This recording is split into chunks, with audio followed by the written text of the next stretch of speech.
हमारे साथ मौजूद हैं सीनियर सहाफ़ी पीजे मीर साहब। पीजे मीर साहब का भी पाकिस्तान के उन चंद सहाफ़ियों में शुमार होता है जो हुकूमत और अपोजिशन दोनों से उनके गहरे ताल्लुकात रहे हैं और आज भी यकीनी तौर पे गवर्नमेंट के हलकों में भी वो कनेक्टेड हैं। और इसी तरीके से मियां नवाज शरीफ साहब और उनके जो सर्कल के लोग हैं या नून लीग की क़यादत है और दीगर जमातों की, उनके साथ भी उनके ताल्लुकात बेहतर हैं। सर, सबसे पहले आपकी तरफ मैं यही सवाल लेके आऊँगा, अपोजिशन के इस पावर शो को कैसे देखते हैं?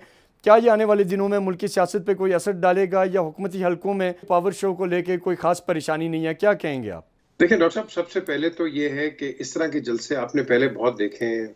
आपने अलायंसेस देखी हैं, ग्रैंड अलायंस है, एमआरडी है, एआरडी है, सीओडी भी आ गया, फिर उसके बाद एपीडीएम भी आ गई। बड़ी बड़ी भी आप कह लो कि ये मूवमेंट्स चलती हैं जब भी हमारी हुकूमतें जब गवर्नमेंट्स में होती हैं। उसके जो अपोजिशन होता है, मोटिव सुप्रिंटा यही होता है। हमेशा आप देखोगे कि ये जब पावर में होते हैं एक लहजा और होता है, जब ऑपोजिशन में होते हैं तो एक लहजा और होता है। ठीक। जो जलसा है ये आई थिंक एक ये टेस्टर है। ये टेस्टर है क्योंकि आपके सामने एक, मेरी नजर में देखें, सबसे पहले डॉक्टर साहब मैं आपको बताऊं, मैं किसी का ब्रीफ नहीं हूँ, ना मैं किसी का ब्रीफ लेता हूँ, ना जिंदगी में आज तक किया है। मैं बड़ा इंडिपेंडेंट न्यूट्रल, क्योंकि मैं सबको जानता हूँ, पर्सनली जानता हूँ। तो अब मैं ये देख रहा हूँ कि यहाँ जो आप एक पॉलिटिकल बैडमिंटन खेल रहे हैं और आपने एक आदमी को पॉलिटिकल शटलकॉक बना दिया है, आप उसको इस्तेमाल करते हैं जहां आपकी जरूरत होती है और जहां नहीं होती है। मैं सिर्फ कहूंगा कि देखें, आप इस जलसे से क्या नताइज हासिल करेंगे। वन, क्या आप गवर्नमेंट को टॉपल कर देंगे? क्या आप एक बेसिकली आप पब्लिक ओपिनियन बना रहे हैं ना। पब्लिक ओपिनियन किस पे बना? महंगाई पे। महंगाई पे बात हुई है? कहीं कहीं बात नहीं हुई। बेसिकली ये सारा जो है ये है एक इंडिविजुअल्स के ऊपर। यस, पीएमएलएन का पूरा हक है कि अपने लीडर को डिफेंड करें और कहें कि हाँ जी हमारे साथ ज्यादती हुई है, जो भी है, ये उनका एक ओपिनियन है। But the question arises weather it is PMLN, whether it is PTI or whether it is PPP, rule of law has to be maintained. हम rule of law को जब maintain नहीं करेंगे तो जो भी आगे हुकूमत आएगी वो कहानी होती है what goes around comes around। तो ये हम ये देख रहे हैं म्यूजिकल चेयर्स, और ये म्यूजिकल चेयर्स लॉन्ग लास्टिंग नहीं हो सकती हैं। ये शॉर्ट टर्म आपको एक मरहम पट्टी टांका और वो आप उसको सुई धागा लगा लें, लेकिन इसका रिजल्ट कोई पॉजिटिव नहीं होता है। ठीक है, आपने दिखा दिया, जलसा दिखाया आपने, बड़ा। तो सर, आप ये समझते हैं कि ये जलसा कोई बड़ा इम्पैक्ट नहीं करेगा और इसका कोई गवर्नमेंट के हलकों को कोई परेशानी नहीं है? आप ये कहना चाह रहे हैं? अगर तो आप इसको इस्लामिक रिपब्लिक को बनाना कह दें तो फिर तो आपको खतरा है। ये इस्लामिक रिपब्लिक को पाकिस्तान है, कोई मजाक नहीं है कि कोई उठ के रोडों पे आ जाए और हुकूमतें करा दे। क्या पीटीआई जो इतने 126 दिन उन्होंने जलसे लगाए थे, क्या हुकूमत हट गई थी? कोई हुकूमत नहीं हटी थी। हुकूमत गई है, अब टाइम के ऊपर गई है पीएमएलएन की। सो आज भी ये वही चीज है, ये इलेक्टेड आए हैं, आप इनको चांस दें and let's get on with it. तो सर, एक सवाल जो अपोजिशन भी जाहिर है पूछ रही है गवर्नमेंट से और लोगों के जहनों में भी है, लोग कहते हैं कि जो महंगाई है या जो बाकी इश्यूज हैं, कुछ चीज़ें हैं जो जेन्युइनली सर एग्जिस्ट करती हैं, उस पर अब ज़ाहिर अपोजिशन को सिंपैथी भी मिल रही है, लोग उस पर निकल भी रहे हैं, लोग आ भी रहे हैं। जलसा भी आपने देखा कि क्राउड अच्छा जमा हुआ और सारे लोग आए। आप नहीं समझते कि गवर्नमेंट को अपनी फॉल्ट लाइन्स पे कुछ काम करने की ज़रूरत है, या आपके ख्याल से जो चीज़ें चल रही हैं अभी तक की जो परफॉर्मेंस है वो इस काबिल है कि गवर्नमेंट को एतमाद है कि उन्हें कुछ नहीं होगा? एक तो हमारी बदकिस्मती ये है कि हमारी आधे से ज्यादा इलेक्टोरेट जो है वो अनपढ़ है। वो इमोशंस पे, वो इमोशनल एक रिएक्शन देती है, प्रैक्टिकल रिएक्शन नहीं देती। बरतानिया में भी बहुत अनपढ़ लोग हैं, बहुत ज्यादा अनपढ़ लोग हैं। ये नहीं है कि गोरे हैं तो सूट पहनते हैं, तो जीन्स पहनते हैं, तो पढ़े लिखे हैं। नो, अनपढ़ वहां भी है। वहां कोविड के बाद जब इन्होंने लॉकडाउन खोला, चीनी, पत्ती, दूध और इस तरह की जो बेसिक अशाएं हैं, चावल वगैरह, ये सब महंगे हो गए। किसी ने चू नहीं किया, किसी ने चू नहीं किया। वो रेगुलेटेड इकोनॉमी है, हमारी अनरेगुलेटेड इकोनॉमी है। हम तो एफएटी के नीचे अब थोड़ी सी बेहतरी की तरफ जा रहे हैं, बट हम क्या करते हैं, हम लोगों के इमोशंस पे खेल के, ये वही लोग हैं ना जिनको हम कहते हैं रोटी कपड़ा मकान देंगे, ये वही लोग हैं ना येलो कैब्स देंगे, ये वही लोग हैं ना हम करप्शन खत्म कर देंगे, ये वही लोग हैं ना कि हम आपको एम्प्लॉयमेंट्स दे देंगे, ये वही लोग हैं ना हम आपके लिए बेहतरी लेके आएंगे, आपके लिए ये बनाएंगे, घर बनाएंगे, फलाना करेंगे। ये सब गरीब आदमी का एक नारा है, उसकी एक मजबूरी है। आज भी उसी मजबूरी पे ये पॉलिटिक्स जो हो रही है उसी मजबूरी पे हो रही है। ठीक, यानी सर आप ये समझ रहे हैं कि कोई खतरा नहीं है और हमें वेट करना चाहिए, थोड़ा टाइम देना चाहिए गवर्नमेंट को ताकि चीज़ें बेहतर की तरफ जाएं। सर हुकूमती मौक़िफ़ एक और इन दिनों सोशल मीडिया पे बहुत ज़्यादा वायरल हो रही हैं चीज़ें, कहा यह जा रहा है कि मियां नवाज शरीफ साहब की बाहर कुछ मुलाकातें हुई हैं लंदन में और उसमें भारतीय सफारतकार से भी उनकी कोई मुलाकात का जिक्र चल रहा है, शायद सज्जन जंदाल के घर पे हुई है। आप क्योंकि मियां साहब को जानते हैं पर्सनली, आपका उनके साथ ताल्लुक़ रहा है, आप क्या समझते हैं कि ये जो अपोजिशन मूवमेंट चल रही है, क्योंकि हमारी जो पब्लिक है उसका ये कहना है कि जी आप हर चीज़ को इंडिया के साथ जोड़ देते हैं और हुकूमत वक्त तो अपनी जान छुड़ाने की कोशिश करती है, तो क्या ये मौजूदा जो एक अपोजिशन का धरना है या जो मियां साहब की स्पेसिफिकली जो अपनी उनकी जो गुफ्तगू है, इसके पीछे कोई बैरूनी हाथ हो सकता है आपके ख्याल से? देखिए, जहां तक मैं नवाज शरीफ को जानता हूं, नवाज शरीफ मेरी नज़र में, मेरा ख्याल ये जो सियासत में लोग आए ये बड़े कम लोग जानते हैं इनको। मैं जानता हूं उनको ग्रास रूट क्या फुट रूट लेवल से जानता हूं।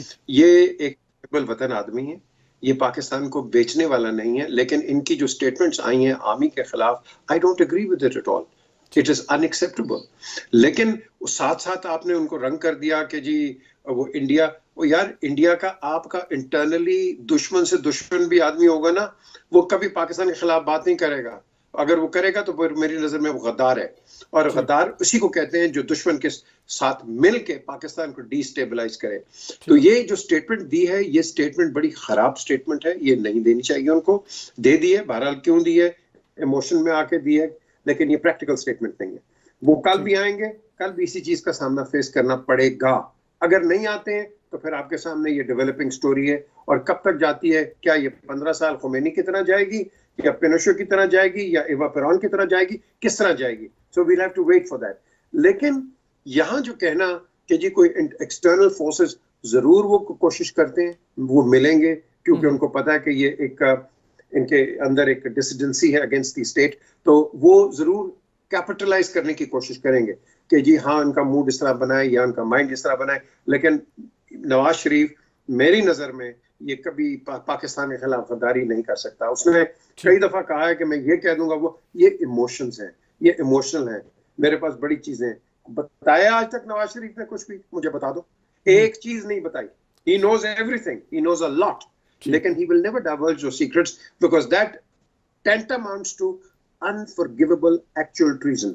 तो ये कभी नवाज शरीफ नहीं करेंगे।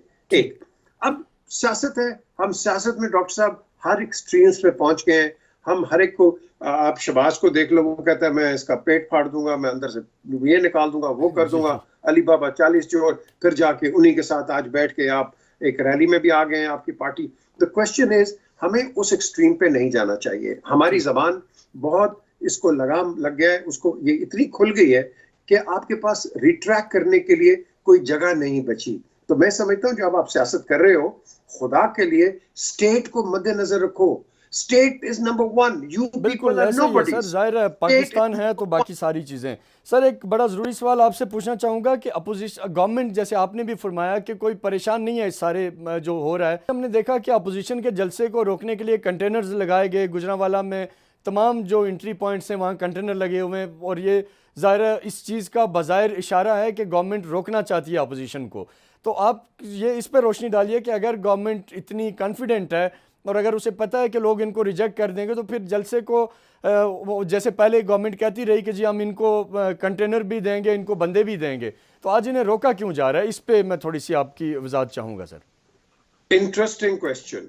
डेमोक्रेसीज, और पर्टिकुलरली हमारी डेमोक्रेसीज हैं, हम थ्योरेटिकली उस डेमोक्रेसी की बात करते हैं, of the people, bye the people, you know, and so on. The question is, यहाँ वो डेमोक्रेसी नहीं है, यहाँ है बाय द पीपल। ये कसूरी साहब का बड़ा अच्छा कोट है, and I always love quoting it, कि बाय नहीं है, बी वाई नहीं है, B U Y, by the people. और ऑफ द पीपल नहीं है, ऑफ द पीपल है, टोटल ऑफ है, ठीक है ना जी। और फॉर नहीं है, ये फॉर द पीपल है। ये आपके पास उस वक्त आए हैं कि जब लोगों की चीखें निकली। लोगों को चीखें निकलने से पहले मुझे बताओ, या गवर्नमेंट ले लो या ऑपोजिशन ले लो, तो क्या आप लोगों की मदद नहीं कर सकते उस वक्त जाके? ये सबका कसूर है, एक का नहीं है। और ये जो आपका नीचे माफिया और होल्डर बैठा हुआ है, ये हुकूमतों को इन्होंने माफिया ने पुरानी हुकूमतों को इस तरह खराब किया, आज की हुकूमत को भी इस तरह खराब कर रहे हैं। अगर कोई हुकूमत, डॉक्टर साहब ये बड़े सुनने की बात है, अगर कोई हुकूमत सख्त इक़दामात लेती है तो अपोजिशन उसका फायदा उठाती है, कहती है ओ देखो जी लोगों को पीसती है, लोगों को मारती है, ये गरीब लोगों का क्या बनेगा। हम एक तरफ से लोगों की भलाई भी चाहते हैं, दूसरी तरफ लोगों की भलाई हो रही होती है, वहां एक पॉलिटिकल एंगल अंदर आ जाता है। अब ये हमारा सबसे बड़ा डिलेमा है, हम करना भी चाहते हैं और नहीं भी करना चाहते। तो ये वही कहावत है पाकिस्तान में, ना करेंगे ना करने देंगे। तो इस चीज को अगर जब आप साइड पे रखोगे तो मैं समझता हूं हमारे पास सॉल्यूशंस मौजूद हैं।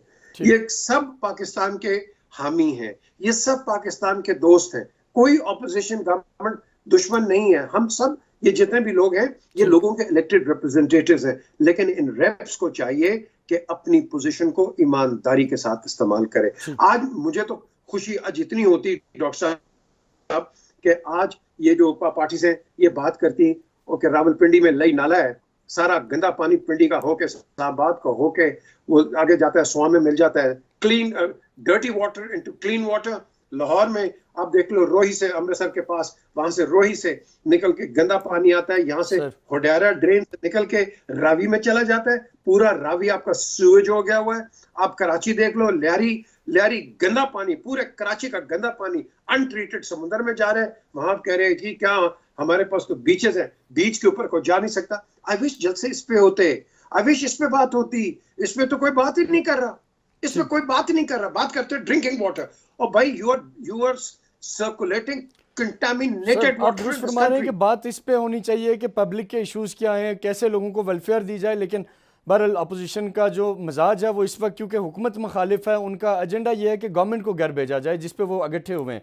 सर मैं ये एक चीज़ आपसे आखिरी क्वेश्चन जानना चाहूँगा कि क्या नैब केसेस जो इस वक्त अपोजिशन क़यादत पे हैं, वो अपोजिशन ये कह रही है कि ये सिर्फ हमें दबाने के लिए, हमारी आवाज़ को दबाने के लिए और हुकूमती नाअहली को छुपाने के लिए हैं। आप न्यूट्रली क्या तज्जिया देंगे? क्या ये अगर मौलाना फजल रहमान साहब के ख़िलाफ़ भी केस ओपन होते हैं, क्योंकि उनको भी तलब किया गया है, उनके भी कुछ चीज़ें सामने आ रही हैं कि इतने प्लाट्स हैं, इतनी अराजी है, बाकी चीज़ें आ रही हैं, और इसी तरीके से शहबाज शरीफ साहब गिरफ़्तार हैं, जरदारी साहब के वारंट जारी हुए हैं। ये सारी चीज़ें आप समझते हैं कि अपोजिशन के जो एहतजाज है उसके दायरेकार को बढ़ाएंगी, या इससे अपोजिशन बैकफुट पे आएगी और मामला कहीं जो प्राइम मिनिस्टर साहब कह रहे हैं कि एनआरओ की तरफ लेके जाना चाहते हैं, इस पे आपका क्या टेक है? सबसे पहले तो आप आवाम को जरूर ये बताएं कि ये जो केसेस हैं, मेजॉरिटी ऑफ द केसेस ये पीटीआई ने ना पीएमएलएन पे लगाए, ना पीपीपी पे। ये पीपीपी के केसेस पीएमएलएन पे, पीएमएलएन के केसेस पीपीपी पे, और वही केस आगे आ रहे हैं। ये जो केसेस हैं नैब के, आप क्या समझते हैं कि ये अपोजिशन का एहतजाज को कम करेंगे, या इससे ये इसका जो वॉल्यूम है प्रोटेस्ट का वो बढ़ेगा? अगर आपको नैब से कोई प्रॉब्लम है, आपके पास सबसे अच्छी एक मैं कह रहा हूं कि क्लब है, और इस क्लब को आप यूज करो, अपने नेशनल असेंबली को, अपने प्रोविंशियल असेंबली को, अपने सेनेट को, लॉज को चेंज कर दो, लॉज को आप अमेंड कर दो, लॉज को आप रेक्टिफाई कर दो। भाई वहां तो तुम जाते नहीं हो, तो वहां पहले अगर आप आज शोर कर रहे हो, तो जब आपके पास पुरानी हुकूमतें थी, you could have done it, why could you do it, but you didn't. आज वो लॉ आप पे पड़ रहा है, आप कह रहे हो जी हमारे साथ ज्यादती हो रही है। द क्वेश्चन इज, अगर आपने यही टेंट और पेंट करना है अपने जस्टिस डिपार्टमेंट को या आपके जो इन्वेस्टिगेटिव अथॉरिटीज हैं, I can tell you Pakistan will not go any further at all. मुझे भी दुख होता है कि किसी को आप एक नामवर आदमी को पकड़ लेते हो और उसके साथ लेट्स से उसकी नजर में ज्यादती, लेकिन द क्वेश्चन इज ज्यादती नहीं होनी चाहिए, मेरिट पे हर चीज होनी चाहिए और मेरिट पे काम होना चाहिए। अगर आप वेंडेटास पे जाएंगे, भाई जैसे मैंने पहले कहा डॉक्टर साहब, what goes around comes around, ये साइकिल है, साइकिल चलती है और ये चलती रहेगी। सो इसलिए हमें लॉन्ग टर्म सोचना है, शॉर्ट टर्म नहीं सोचना। और ये गवर्नमेंट जो है, ये जो बार बार हम हमेशा गवर्नमेंट पे डाल देते हैं कि जी गवर्नमेंट ये करा रही है, या तो आप टोटली ये इंडिपेंडेंट है आपके सामने नैब अथॉरिटीज, ये किसने इसको बनाया, चेयरमैन जो है हमारे ये जो चेयरमैन गवर्नमेंट में बने हुए हैं, ये पुरानी गवर्नमेंट से बने हैं ना जी, तो क्या आज वो आके वो चेंज हो गए, बुरे बन गए? So let's work on common sense and logistics and logics, जो कि हम नहीं करें। हमारी सबसे बड़ी प्रॉब्लम इस मुल्क के अंदर बड़ी सिंपल है, हम डिसीजंस, एक्शंस इमोशंस पे करते हैं और प्रैक्टिकलिटी और प्रैक्टिकल डिसीजंस पे हम काम नहीं करते। ठीक, तो सर सिर्फ मैं जानना ये चाह रहा था कि नैब केसेस अपोजिशन के एहतजाज को क्या दबाने में कामयाब होंगे या इससे कोई फ़र्क नहीं पड़ेगा? एग्जैक्टली ये बेसिकली लोग ये कहते हैं, आवाम ये कहती है कि जी जब भी अपोजिशन खड़ी होती है हुकूमत केस बनाती है, पकड़ लेती है, बंद करती है। एक मौलाना फजल रहमान का नाम नहीं था, वो भी अब नैब के केसेस में आ रहे हैं, उनका भी नाम आ रहा है। तो ये बेसिकली अगर आप थोड़ा सा इस पे रोशनी डालें कि क्या आप क्या देख रहे हो इस पे, जो हुकूमत का जो अंदाज है या जो नैब का अंदाज है, गिरफ्तारियां होने से ये रुकेगा सिलसिला या ये बढ़ेगा एहतजाज का सिलसिला? आप हुकूमत को साइड पे रखो जी, नैब पे आप बताएं जी। आप कॉल अ स्पेड और एप्पल फॉर एप्पल। नैब को अगर आप, जैसे आपने सवाल किया है कि ये प्रेशर डालेंगे, अगर ये प्रेशर डालेंगे और नैब बैक ऑफ कर देगी तो इसका मतलब है कि नैब एक फ्रॉड इदारा है। ठीक, क्यों? क्योंकि अगर वो बैक ऑफ हो जाता है तो नैब की क्रेडिबिलिटी 0 - 0 - 0 - है।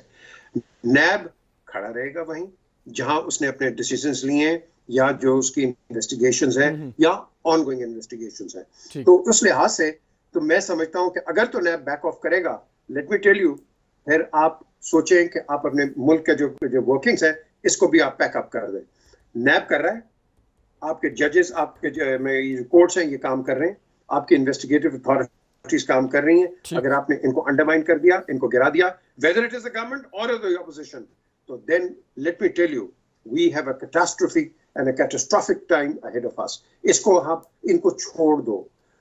कभी देखा आपने किसी बाहर के इदारों के अंदर कि जी वो हमारे साथ ये कर रहा है, हमारे साथ वो कर रहा है? नहीं, हम अपने इदारों को खुद ही बनाते हैं और खुद ही गिराते हैं। देखो, मैं इदारों को भी यही कहूंगा, खुदा के लिए ईमानदारी से आप काम करो, किसी को टारगेट ना करो, किसी के ऊपर विक्टिमाइजेशन ना करो। इन्वेस्टिगेशन जो वो पूरी न्यूट्रल होनी चाहिए, जो केसेस हैं जेन्युइन हैं उसके मुताबिक आगे बढ़ना चाहिए।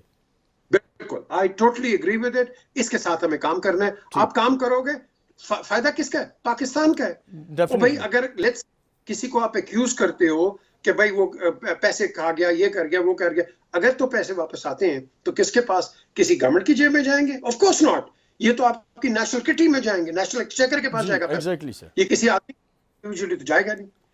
तो लोग तो फायदा तो एक आम आदमी का है नहीं यार। ठीक, बहुत शुक्रिया पीजे मीर साहब आपके कीमती वक्त का। नाज़रीन, आज के प्रोग्राम में हमने ये कोशिश की कि न्यूट्रल तजिया ले सकें कि अपोजिशन का पावर शो हुकूमत के लिए कोई परेशानी का बायस बन सकता है या नहीं। दोनों हमारे जो माजिद पैनलिस्ट थे, दोनों की डिफरेंट ओपिनियन है, डिफरेंट राय है, लेकिन अवाम यकीनी तौर पे सबसे बेहतर एनालिस्ट है, सबसे बेहतर जज है और अवाम बेहतर समझती है कि क्या इस वक्त जो हुकूमत वक्त की कारकर्दगी है वो इस काबिल है कि उसे कंटिन्यू करना चाहिए या उसमें कोई ऐसी इश्यूज़ हैं जिनको फौरी तौर पे एड्रेस करने की ज़रूरत है। ये फ़ैसला यकीनी तौर पे अवाम ही कर सकती है और अवाम के वोट से ही क्योंकि हुकूमतें बनती हैं और अवाम के रद्द अमल से ही क्योंकि हुकूमतें गिरती हैं, इसलिए फ़ैसला सबसे जो मैं समझता हूँ कि बॉल है वो अवाम के कोर्ट में है।